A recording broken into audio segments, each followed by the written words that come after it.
আসসালামু আলাইকুম শিক্ষার্থীরা, তোমরা কেমন আছো? আশা করি সবাই আল্লাহর রহমতে ভালো আছো। শিক্ষার্থীরা, ফিরে এলাম সহজ পড়াতে। আজকে আমরা পড়ব তৃতীয় শ্রেণীর প্রাথমিক বিজ্ঞান বইয়ের পৃষ্ঠা 13 থেকে সারসংক্ষেপ, অর্থাৎ পূর্ববর্তী পৃষ্ঠাতে আমরা যা জেনেছি তার সংক্ষেপে হলো প্রাণীর সাধারণত চোখ, কান ও মুখ রয়েছে।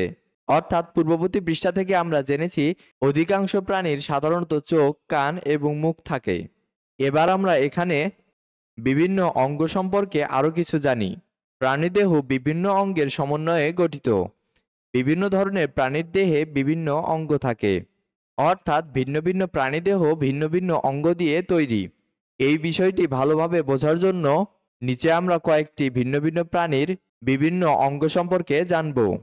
নিচে খেয়াল করি, এখানে থাকা প্রথম প্রাণীটি হলো মাছ। মাছ আমাদের খুব পরিচিত একটি প্রাণী। এটি আমরা নিয়মিত খেয়ে থাকি। আমরা যদি কোনো একটি মাছ পর্যবেক্ষণ করি তাহলে দেখতে পাই মাছের এই অঙ্গটি হলো চোখ, এই অঙ্গটি হলো মুখ, এই অঙ্গটি হলো পাখনা, এই অঙ্গটি হলো কান, এই অঙ্গগুলো হলো আইস এবং এই অঙ্গটি হলো ফুলকা। অর্থাৎ মাছের দেহ এই কয়েকটি অঙ্গের সমন্বয়ে গঠিত। এজন্য আমাদের পাঠ্য বইয়ে এখানে বলা হয়েছে মাছের চোখ, মুখ, পাখনা, কান, আইস ও ফুলকা থাকে। এরপরে আমরা ডান পাশে যে প্রাণীটি দেখতে পাচ্ছি সেটি হলো পাখি। এটিও আমাদের খুব পরিচিত একটি প্রাণী। এটি আকাশে উড়ে বেড়ায়, যা আমরা প্রতিনিয়তই দেখে থাকি।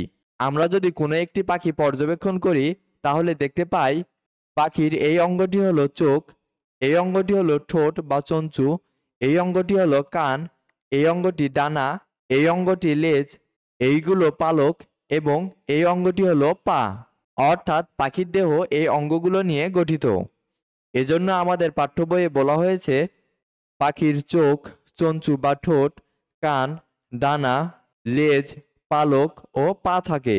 শিক্ষার্থীরা, আমরা মাছ এবং পাখি সম্পর্কে জানলাম। আমরা খেয়াল করলে দেখতে পাচ্ছি মাছ এবং পাখির দেহের অঙ্গগুলো কিন্তু ভিন্ন ভিন্ন। এরপরে আমরা নিচে খেয়াল করি, এখানে আমরা কুমির দেখতে পাচ্ছি।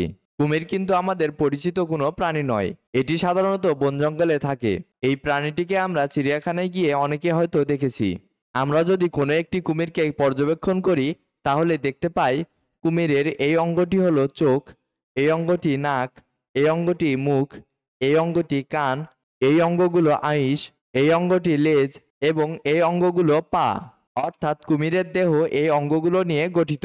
এজন্য আমাদের পাঠ্য বইয়ে বলা হয়েছে কুমিরের দেহে চোখ, নাক, মুখ, কান, আইস, লেজ ও পা থাকে। আবার আমরা যদি ডান পাশে চিত্রটি খেয়াল করি, এখানে রয়েছে ব্যাঙ।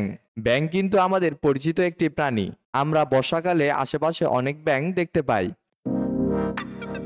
তোমার পাঠ্য বইয়ের প্রতিটি পৃষ্ঠার সহজ সমাধান পেতে আজই ডাউনলোড করো সহজ পড়া অ্যাপসটি। সহজ হোক তোমার পড়ালেখা। আমরা যদি কোনো একটি ব্যাঙ পর্যবেক্ষণ করি তাহলে দেখতে পাই ব্যাঙের এই অঙ্গটি হলো চোখ, এই অঙ্গটি নাক, এই অঙ্গটি মুখ, এই অঙ্গটি কান, ব্যাঙের উপরের এই আবরণটি হলো ত্বক এবং এই অঙ্গগুলো পা। সুতরাং ব্যাঙের দেহ এই অঙ্গগুলো নিয়ে গঠিত। এজন্য আমাদের পাঠ্য বইয়ে বলা হয়েছে ব্যাঙের চোখ, নাক, মুখ, কান, ত্বক ও পা থাকে। শিক্ষার্থীরা, এখানেও যদি আমরা কুমির এবং ব্যাঙের মধ্যে তুলনা করি তাহলে এখানেও ব্যাঙ এবং কুমিরের দেহের অঙ্গগুলোর মধ্যে অনেক ভিন্নতা দেখতে পাচ্ছি। এরপরে নিচে আমরা আমাদের জাতীয় পশু বাঘের চিত্র দেখতে পাচ্ছি। আমরা জানি বাঘ সাধারণত গহীন সুন্দরবনে থাকে। এছাড়াও আমরা চিড়িয়াখানায় গিয়ে অনেকে হয়তো বাঘ দেখেছি। যদি আমরা বাঘকে ভালোভাবে পর্যবেক্ষণ করি তাহলে দেখতে পাই বাঘের এই অঙ্গটি হলো চোখ, এই অঙ্গটি নাক, এই অঙ্গটি মুখ, এই অঙ্গটি কান, দেহের উপরে এইগুলো হলো লোম বা পশম, আবার এই অঙ্গটি হলো লেজ এবং এই অঙ্গগুলো পা। সুতরাং বাঘের দেহ এই অঙ্গগুলো নিয়ে গঠিত। এজন্য আমাদের পাঠ্য বইয়ে বলা হয়েছে বাঘের চোখ, নাক, মুখ, কান, লোম বা পশম, লেজ ও পা থাকে। শিক্ষার্থীরা, আমরা এ পর্যন্ত যে সকল প্রাণীগুলো দেখলাম সবগুলো প্রাণীর চোখ, নাক এবং মুখ থাকলেও ভিন্ন ভিন্ন প্রাণীর ক্ষেত্রে কিন্তু ভিন্ন ভিন্ন অঙ্গ দেখতে পেলাম। সুতরাং আমরা বলতে পারি বিভিন্ন প্রাণীর দেহ বিভিন্ন অঙ্গের সমন্বয়ে গঠিত। শিক্ষার্থীরা, আজ এই পর্যন্তই। দেখা হবে পরবর্তী ভিডিওতে। সবাই ভালো থাকো, সুস্থ থাকো। আল্লাহ হাফেজ।